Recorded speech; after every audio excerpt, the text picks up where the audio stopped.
전문가와 함께 오늘 탄핵 심판 선고와 관련한 다양한 내용들 조금 더 깊이 살펴보겠습니다. 임주혜 변호사와 함께합니다. 어서 오세요. 어서 오십시오. 네, 안녕하세요. 자, 이제 정말 이 날이 왔습니다. 몇 시간 뒤면은 결론이 날 텐데 선고 직전까지 헌재는 어떤 일을 하게 됩니까? 마지막까지 판결문을 다듬는 작업을 하고 있을 것이다. 이런 예측이 가능합니다. 예. 결국 헌법재판소는요, 판결문을 통해서 국민들에게 헌법재판관 한 명 한 명 개인의 생각을 예. 전달하게 되는 것이고요. 오늘 내려진 결론에 대해서 설명시켜야 되는 그런 위치에 서 있습니다. 결국 글로써 생각을 표현하고 전달할 수 있는 그런 상황이기 때문에 예. 판결문에 쓰이는 단어 하나, 어투 하나하나까지도 지금 세심하게 고치는 작업을 어제 밤까지 마쳤을 것이다. 이렇게 보고 있습니다. 예. 오늘 11시에 선고가 진행되기 때문에 물론 오전에 재판관들 간의 의견을 교환할 시간이 있습니다. 하지만 어떤 결론 부분이나 결론에 도달하는 논거에 있어서 갑자기 차이가 발생한다거나 추가되는 쟁점이 있을 것 같지는 않고요. 예. 최종적으로 낭독할 그 판결 예. 요지를 좀 다듬는다거나 서로 간에 오늘 있을 이런 선고 과정에 대해서 의견을 교환하는 예. 절차가 남아있을 것이라고 봅니다. 이미 다 결정은 돼 있다라는 말씀이신 거죠? 그렇습니다. 네, 이제 결정문이 종이로 인쇄가 되고 나면 사인을 하는 작업도 있습니까? 서명 절차를 거치게 됩니다. 네. 재판관들이 이제 최종적으로 의견을 밝히면서 이 판결문이 맞다, 이 네. 판결문에 기재된 대로 우리가 합의를 했다 이런 부분들을 이제 서명하는 절차를 거치게 되는데 사실상 이런 과정은 절차적이거나 형식적인 부분이라고 볼 수 있을 것 같고요. 네. 이미 한 달 넘는 기간 동안 평의가 진행되면서 재판관들이 충분히 의견을 교환하는 자리를 가졌다고 보고 어떤 기각인지 인용인지 각하인지 최종적인 판결이 남아 있다고 해도 이미 그 전에 어떤 재판관이 어떤 생각을 갖고 예. 있는지는 재판관들 간에 충분히 숙지가 되어 있다, 알고 있다 이렇게 보입니다. 그렇기 때문에 지금은 사실상 정말 마지막 그 문구를 확인하는 정도의 절차만 남아 있다고 보입니다. 알겠습니다. 이 문구 역시 언론에는 오후쯤에 공개될 것으로 보이는데요. 자, 이제 관심을 받는 부분들이 여러 가지 측면들이 있습니다. 의견 표명은 누가 할 것인지, 또 특히 관심을 받는 게 예전에 박근혜 전 대통령 사례를 보면은 주문, 대통령 박근혜를 파면한다, 이 얘기를 하는 것처럼 이 주문을 과연 누가 할 것인지 이런 부분도 관심사거든요. 누가 하게 됩니까? 그렇죠. 이제 이런 부분도 관심사입니다. 일단 이런 부분들에 대해서 헌법재판소가 재량권이 넓게 부여가 되어 있기 때문에 예. 이전의 사례나 헌법재판 실무 제요에서 나와 있는 내용과 다른 방식으로 진행하는 것도 여전히 가능합니다. 하지만 예. 지금까지 이어져 온 그런 관례 같은 부분들을 보자면요. 일단 평의 같은 경우, 그러니까 회의에서 본인의 의견을 말하는 건 임명의 역순, 그러니까 가장 최근에 임명된 순서대로 발언 기회를 얻는다. 이런 이야기가 관례상 나와 있고요. 주문 낭독 같은 부분에는 지금 문영배 헌법재판소장 권한대행이 있습니다. 예. 그러니까 기본적으로 문영배 권한대행이 이걸 낭독한다고 보면 되고, 다만 소수 의견, 뭐 반대 의견이라던가 보충 의견들이 있다면 이 부분은 소수 의견을 밝히는 재판관이 낭독을 하게 된다. 네. 이렇게 볼 수 있습니다. 네, 그동안에 이제 이 주문을 언제 읽느냐, 언제 낭독을 하느냐에 따라서 결과를 어느 정도 유추할 수 있다 이런 분석들이 나오기도 했는데, 근데 이번에 보니까 또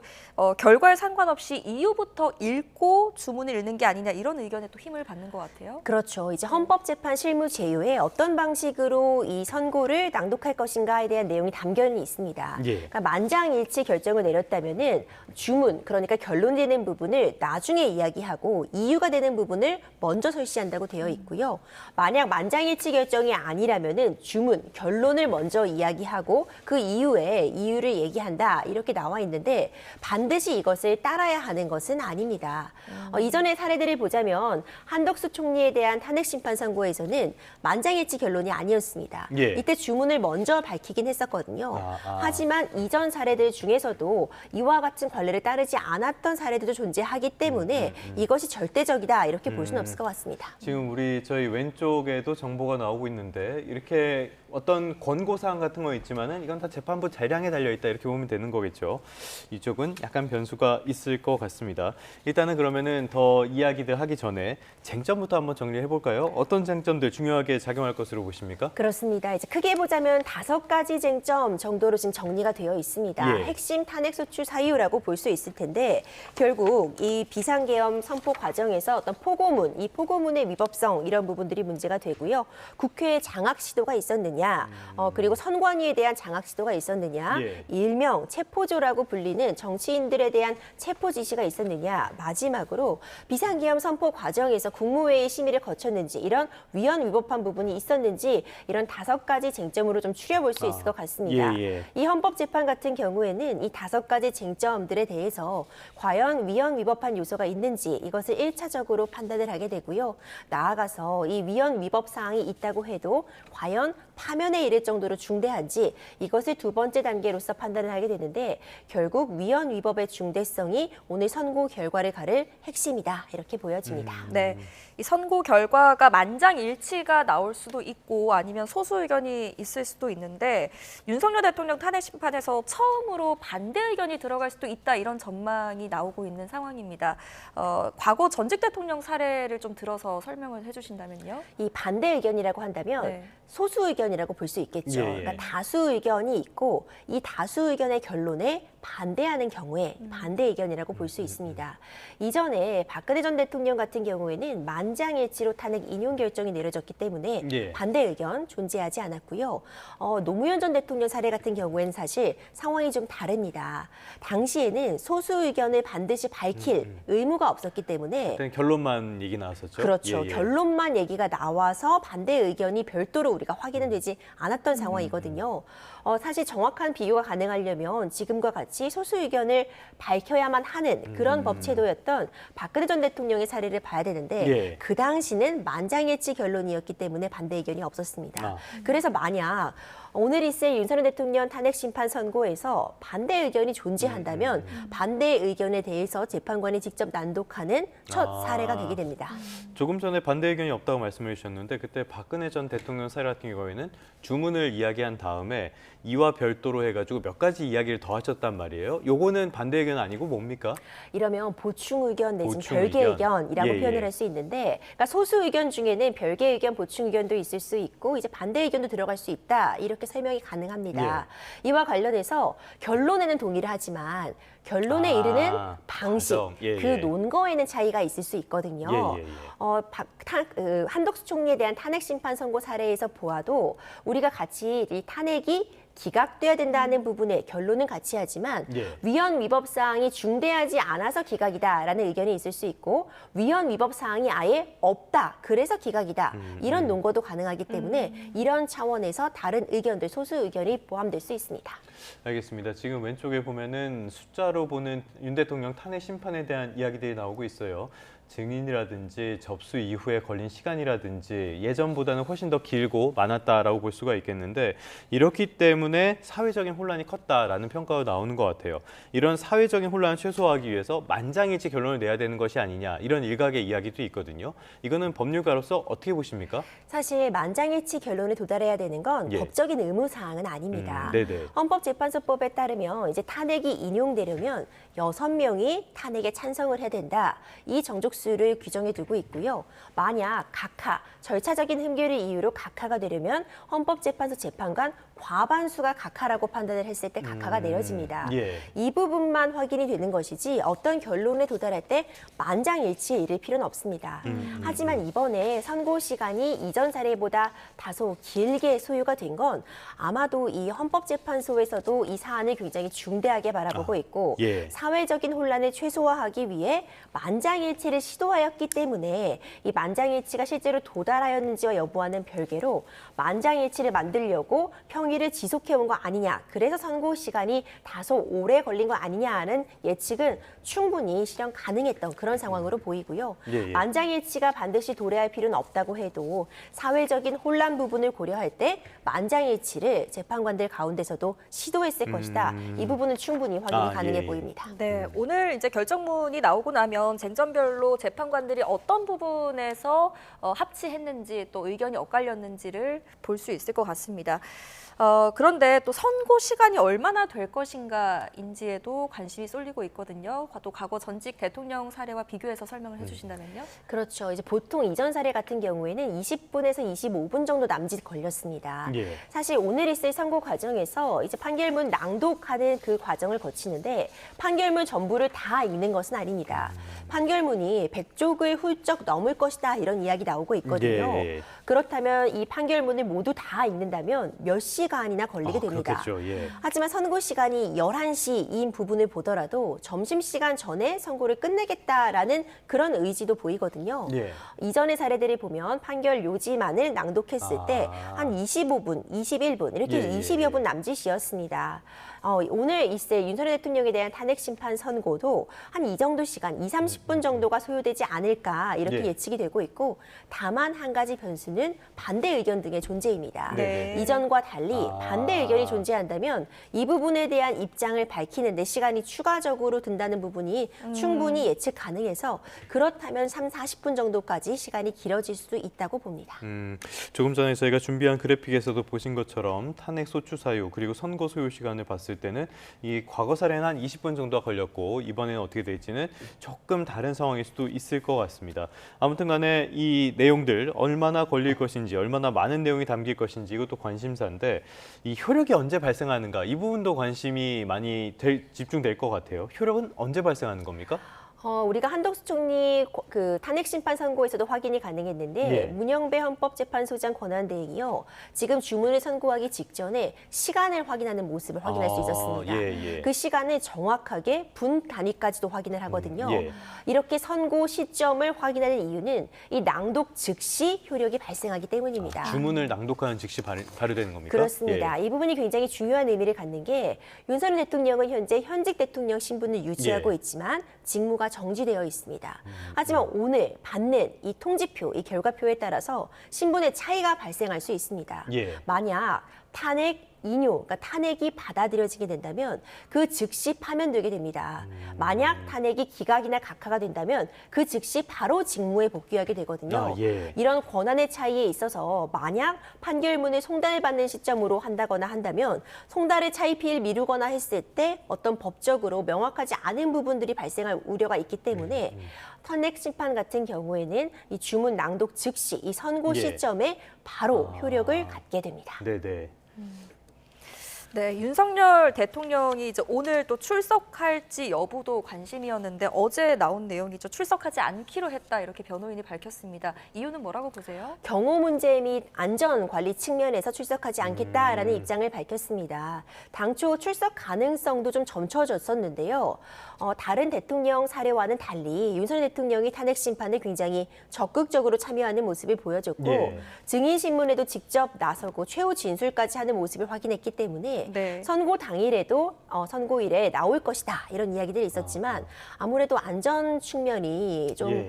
느껴졌던 것 같습니다. 지금 많은 시민들이 헌법재판소 앞에도 직결되어 있고 이런 부분들을 감안하자면 경호 문제라던가 안전상의 이유 때문에 출석하지 않겠다라고 본 것 같고요. 예. 그렇다면은 이제 관저에서 TV 생중계를 통해서 이 판결 선고 결과를 지켜볼 수 있습니다. 예. 물론 윤석열 대통령 변호인단은 전원 출석해서 이 선고 결과를 들을 것입니다. 알겠습니다. 이게 직접 출석할 의무 같은 건 없으니까요. 판단을 한 것 같고요. 지금 현장 화면을 보고 계시는데 일단은 서울 시내 주요한 곳들 곳곳이 뭐 경찰이라든지 통제가 되고요. 도로도 통제된 곳이 많다고 합니다. 이런 화면들 저희가 지금 보여드리고 있고요. 말씀하신 것처럼 일단 윤 대통령은 오늘 참석을 하지 않기로 했습니다. 그런데 참석하지 않기로 한 것뿐만이 아니라 메시지도 없어요. 일각에서는 어떤 그 선고를 받아들이겠다, 수용하겠다 이런 메시지를 내야 되는 것이 아니냐 이런 이야기도 있었는데 이렇게 메시지 나오지 않는 배경은 어떻게 예상해 볼 수가 있을까요? 사실 구속 취소 결정이 있고 이 구속 취소 이후에 구치소를 나오면서 어떤 지지자들을 향해서 인사를 나눈 것 정도 외에는 별다른 어떤 공식적인 입장 표명이라던가 활동을 하고 있지 않습니다. 이제 그럴 수밖에 없는 측면은 지금 헌법재판이라는 굉장히 중요한 어떤 본인의 신분상의 지위에 있어서도 변동을 가져올 수 있는 네. 나라의 압박에도 영향을 끼칠 수 있는 중요한 선고를 앞두고 있기 때문에 조심하고 있다. 차분하게 결과를 기다리고 있다. 이렇게 보여지고요. 그리고 지금 하는 그런 발언들이 또 계속 진행될 형사재판에 있어서도 영향을 줄 수 있기 때문에 차분하게 일단 헌법재판의 결과를 기다리고 이후 더 중요하다고도 볼 수 있는 형사재판을 준비하겠다. 이런 입장을 좀 갖고 있는 것으로 보입니다. 그렇기 때문에 오늘 출석하지 않은 부분도 이와 좀 맥락이 다 있다고 보이고 별도로 구체적인 입장을 내기보다는 차분하게 선고 결과를 기다리고 다만 선고 직후에는 어떤 방식으로든 입장 표명이 좀 있을 것이다라고도 보이는데요. 예. 만약 탄핵이 기각되거나 각하된다면 아마 즉시 대통령 업무로 복귀하면서 앞으로 어떻게 국정을 운영할 것인지에 대한 청사진 그릴 예. 것으로 보이고, 이제 탄핵이 인용된다고 한다면은 또 이에 대해서 적어도 변호인단을 통해서 이에 대한 입장을 표명할 것이라 봅니다. 네. 그럼 윤 대통령이 어떤 메시지를 낼 것이냐, 그거는 최소한 선고 전에 나오기는 좀 어렵다고 보는 게 맞겠네요. 그렇습니다. 사실 선고 전에는 좀 차분하게 결론을 기다려봐야 될 측면이 있을 것 같고요. 섣불리 어떤 메시지를 내기에는 좀 조심스러운 상황이다 이렇게 보여집니다. 네네네. 네, 지금 헌재 주변 일대가 진공 상태로 만들어졌고 그만큼 경비가 삼엄한 상황입니다. 보시는 것처럼 지금 거리도 통제되고 있고요. 헌재가 어제까지는 취재를 전면 금지했다가 재판관들이 이제 출근길 하는 모습 정도는 취재를 허용하겠다 이렇게 밝히기도 했거든요. 이건 뭐 국민의 알 권리 때문일까요? 그렇죠. 사실 이전에도 헌법재판관들 그리고 헌법재판소의 이 평의 결과에 대해서 굉장히 많은 국민적인 관심이 있었습니다. 하지만 이 평의 결과는 철저히 비공개에 붙여져야 되는 것이 맞고, 오늘 선고 당일 생중계가 허용되는 부분도 사실상 안전상의 그런 우려가 있긴 했지만 국민들의 알 권리 측면에서 생중계를 해야 된다라는 결론에 도달한 것이라 봅니다.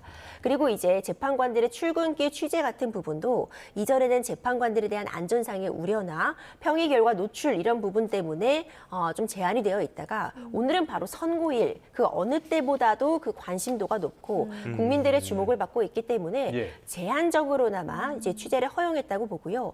다만 안전상의 우려 때문에 이런 부분 굉장히 철저하게 통제가 되어 있고, 뿐만 아니라 다른 사람들 특히 일부 이제 유튜버 이런 네. 부분들의 진입을 막기 위해서 어떤 장치들을 마련해 두었다고 하니까 네. 부디 어떤 안전상의 우려 없이 잘 종료될 수 있길 바라고 있습니다. 네. 예, 방금 그 안전상의 문제에 대해서 말씀해 주셨는데요. 지금 화면에 보시면은 왼쪽이 이 시각 한남역 주변의 모습이고요.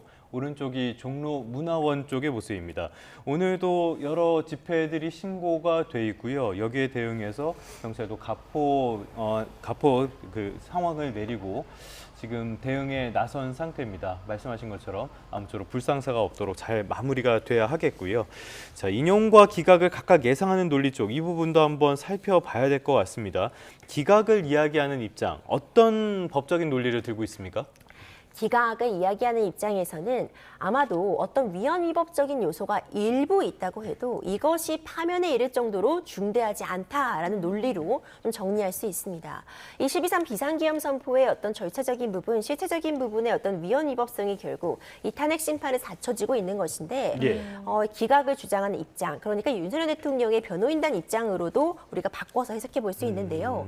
결국 이 비상계엄 선포가 어떤 이 야당의 줄탄핵이라든가 국정 운영의 혼란 상황을 알리기 위한 용도로서 진행된 것에 불과하고, 실제로 국회의원들에 대한 체포 지시라든가 국회에 대한 봉쇄, 체포조 운영 이런 부분들이 이루어지지 않았다, 이런 측면을 강조하면서 예. 위헌 위법 사항이 없다, 내지는 위헌 위법 사항이 일부 존재해도 파면에 이를 정도로 중대하지 않다라는 입장을 펴고 있습니다. 네, 말씀하신 그 사안의 중대성이라는 게요. 과거 노무현 전 대통령 선고 때는 일부 법 위반이 있었지만 파면에 이를 정도로 중대하지 않았다, 이런 결정이 나왔고, 박근혜 전 대통령 때는 위헌 위법 행동했을 뿐 아니라 파면할 정도로 이 사안이 중대하다, 이런 결정이 나왔잖아요.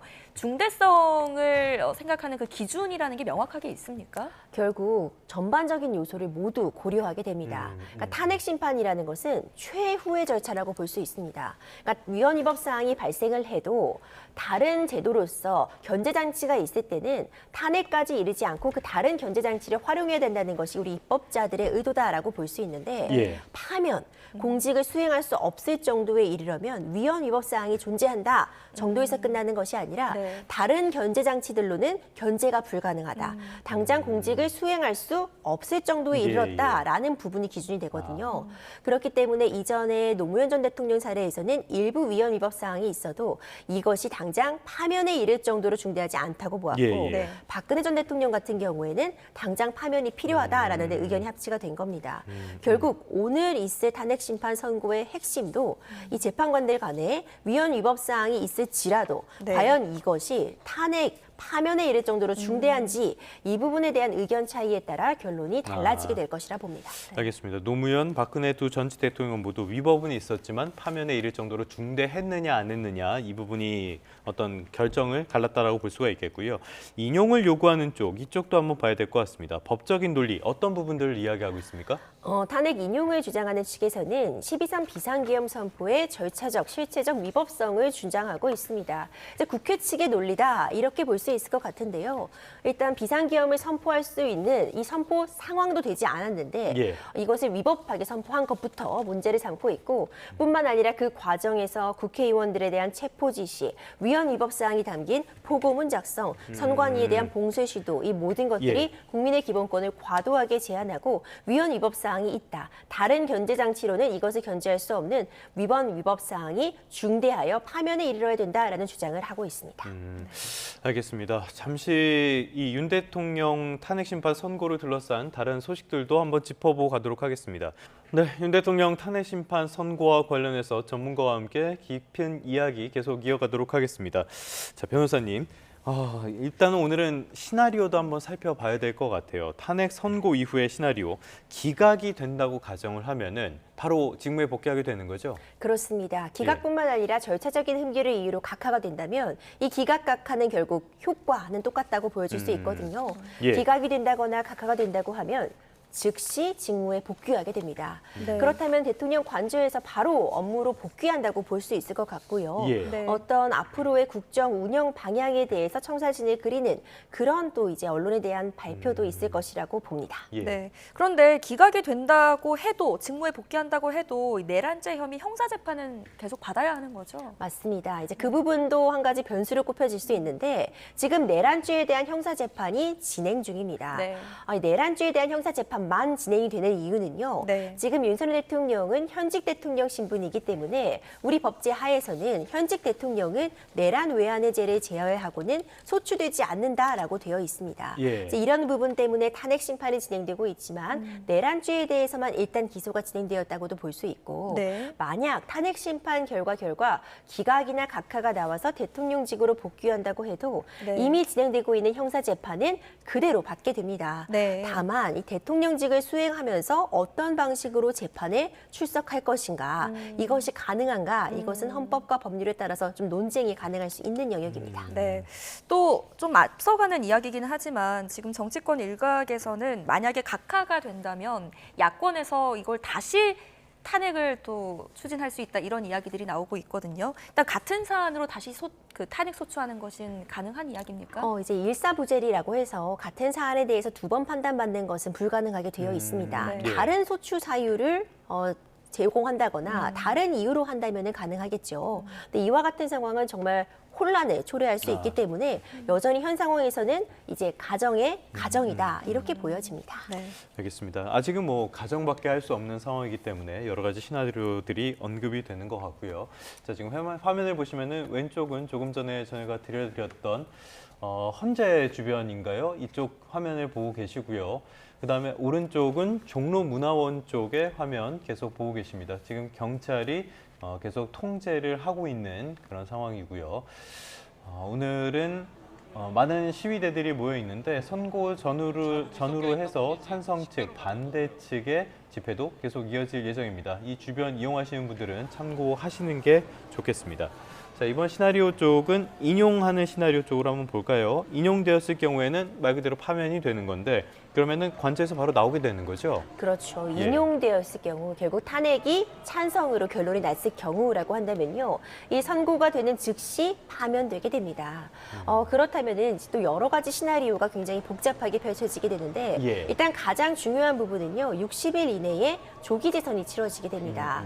그렇다면 오늘 4월 4일 선고가 있다면 적어도 6월 첫 주 정도 6월 초에 조기 대선이 치러질 가능성 점쳐지고 있고요. 네. 또 후보자 등록이라던가 이 선거 일정 이런 부분들이 굉장히 신속하게 긴박하게 돌아갈 것이라고 봅니다. 이 대통령 관저에서도 나와야 합니다. 이전에 박근혜 전 대통령 사례를 보자면은 며칠 정도의 말미가 주어지기는 했습니다. 네. 그러니까 짐을 정리하고 이제 다른 곳으로 이동하기까지 준비 시간, 경호 문제, 안전상의 우려 이런 부분들이 있기 때문에 하루 이틀 정도의 시간을 두는 것은 당연히 가능하고요. 다만 딱 정해진 기간이 없기 때문에 네. 뭐 언제까지 관저를 비워야 한다 이런 부분들이 별도로 존재하는 것은 아닙니다. 네, 알겠습니다. 지금 화면에는 안국동 사거리의 모습 그리고 종로 문화원 거리의 모습을 보고 계십니다. 현재 주변에 지금 긴장감이 높아지고 있다는 속보까지 저희가 전해드리도록 하겠습니다. 파면되면 네, 그리고 이 주변에 지금 이제 통행할 때 신분증 확인 그리고 검문 검색이 강화되고 있다는 소식까지도 들어왔습니다. 이 파면되면 전직 대통령 예우를 거의 받지 못하게 된다고요? 그렇습니다. 이제 그런 부분들도 있죠. 아무래도 이 파면이라는 결과에 이르게 되면은 당장 이 대통령의 신분 자체의 변화가 있는 거기 때문에 네. 엄밀히 얘기하자면은 이 선거 직전과 전후가 완전히 달라진다고 볼 수 있습니다. 대통령 관저 이용이나 뭐 경호 문제 이런 부분에 있어서 완전히 다른 차원으로 펼쳐진다 이렇게 볼 수도 있을 것 같고 네. 예. 다만 아직까지는 어디까지나 지금 예측에 불과하기 때문에 오늘 일단 선거 결과를 차분히 기다려보는 게 굉장히 중요할 것 같습니다. 네. 알겠습니다. 조금 전에도 말씀을 드렸지만 현장에선 긴장감이 높아지고 있는 상황이라고 하는데요. 잠시 뒤에 현장 화면 한 번 더 보여드리도록 하도록 하겠습니다. 자, 재판 이 윤 대통령이 파면이 되면은 형사 재판에서 관련해서 직권남용 혐의가 추가 기소될 수 있다. 어떤 직권남용이 있다는 겁니까? 그렇습니다. 이 부분이 사실 파면이 예. 된다면 차이가 발생하는 중요 쟁점이라고 보여집니다. 네. 전직 대통령으로서의 예우 관련된 부분도 중요하겠지만 지금 본인이 당장 형사재판의 당사자가 된다면 더 큰 문제라고 볼 수 있기 때문인데요. 예, 예. 앞서 설명드렸던 것처럼 현직 대통령은 내란죄 외에는 소추되지 않습니다.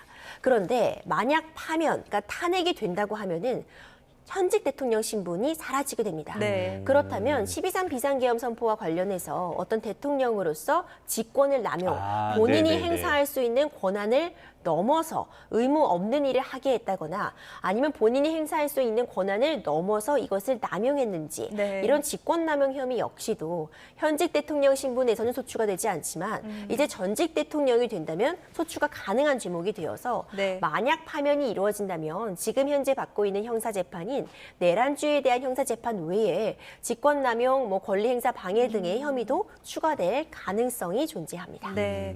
윤석열 대통령뿐만 아니라 내란 공모 혐의 받고 있는 지금 김용현 전 국방부 장관이라든지 또 내란 중요 임무 종사 혐의 받고 있는 조지호 경찰청장, 김봉식 전 서울경찰청장 등의 재판도 이루어지고 있지 않습니까? 이런 재판에도 영향을 미치게 될 수도 있습니까? 사실 동일한 사실관계를 대상으로 하는 재판이기 때문에 네. 이 재판이 굉장히 병렬적으로 동일한 재판부에서 진행이 되고 있는 측면이 있습니다. 네. 그러니까 사실관계는 공유를 하고 있지만 형사재판과 헌법재판은 엄연히 전혀 다른 절차라고 볼 수 있고요. 당사자는 다릅니다.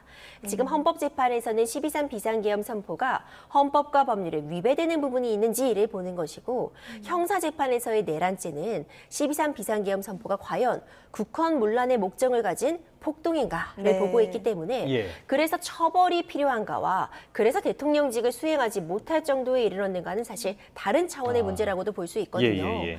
하지만 동일한 사실관계를 대상으로 해서 지금 헌법재판과 형사재판이 이루어지고 있는 만큼 아예 영향을 주지 않는다 이렇게 보기도 어려울 것 같습니다. 네. 파면이 만약에 결정이 되면 바로 조기 대선 국면으로 들어가게 되는 거죠? 그렇습니다. 또 파면이 이루어지게 된다면은 가장 큰 변화가 바로 이제 정치적으로도 굉장히 긴박한 일정들이 이어지게 된다는 점입니다. 네. 이 선고가 있는 날로부터 60일 이내에 다시 대선을 치러야 되기 때문에 준비 시간이 부족하다고도 볼 수 있습니다. 네. 이 과정에서 후보자 등록하는 기간도 거쳐야 되고요. 후보자를 뽑기 위해서 각 정당에서는 어떤 경선 같은 부분을 치러야 할 것입니다. 그리고 후보자가 지정이 된다고 해도 이제 선거 운동 같은 부분에도 네. 시간이 걸리기 때문에 60일, 2달이라고 한다면 충분한 기간이라고도 볼 수 있지만 네. 정해진 일정을 수행하는 데는 굉장히 신속하고 긴박하게 돌아갈 것이다. 정치의 시계도 굉장히 빠르게 돌아갈 수밖에 없다. 이런 네. 평가가 가능합니다. 네. 저희가 헌재 주변 모습 좀 보여드릴게요. 알려드리기 전에요. 쟁점들을 다시 한번 좀 짚어보면 좋을 것 같거든요. 5가지의 탄핵 사유 쟁점이 있습니다.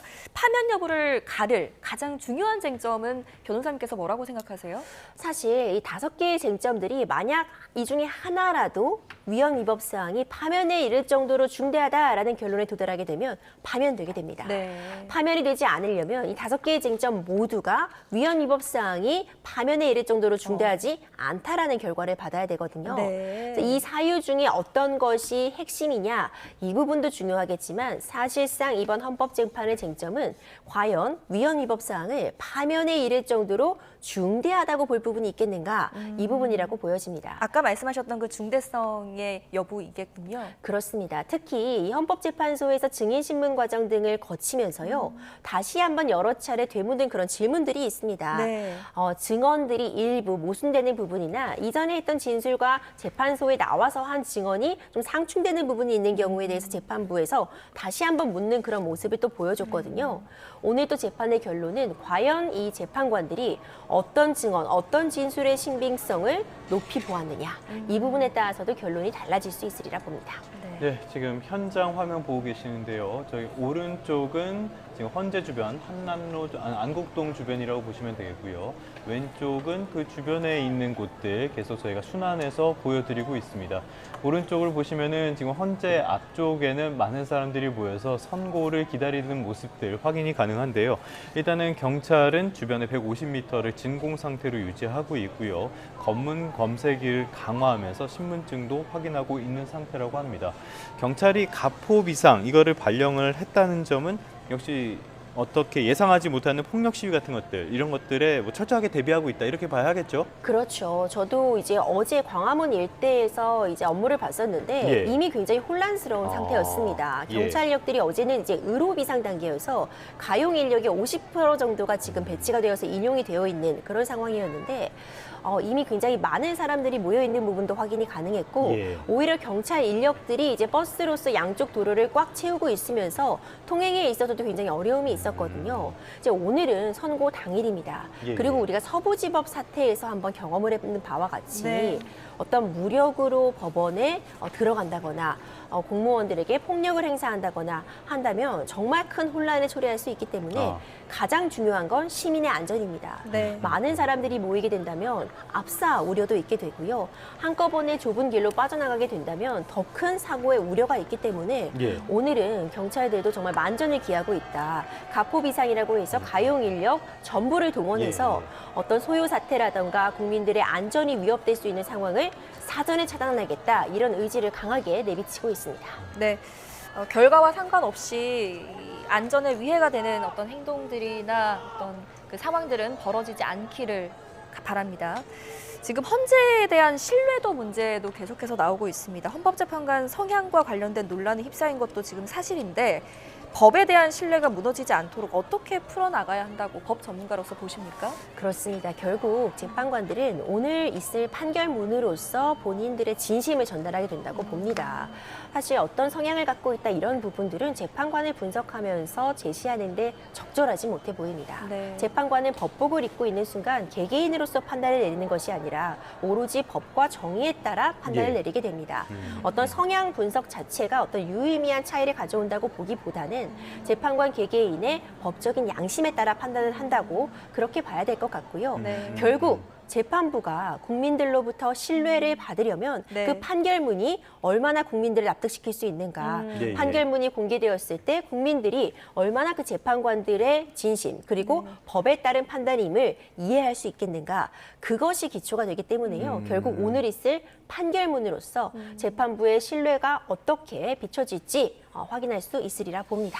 뭐 여러 가지 문제들이 있긴 하지만 사법적인 판단은 존중할 필요가 분명히 있겠죠. 그다음에 정치권 역시 이런 것들을 너무 부추기는 이런 행동들은 자제해야겠습니다. 지금 가장 그 부분이 우려되는 게 아닌가 그런 생각도 듭니다. 오늘은 임주혜 변호사와 함께 윤 대통령 탄핵 심판 선고에 대한 전망 다양하게 짚어봤습니다. 오늘 말씀 고맙습니다. 잘 들었습니다.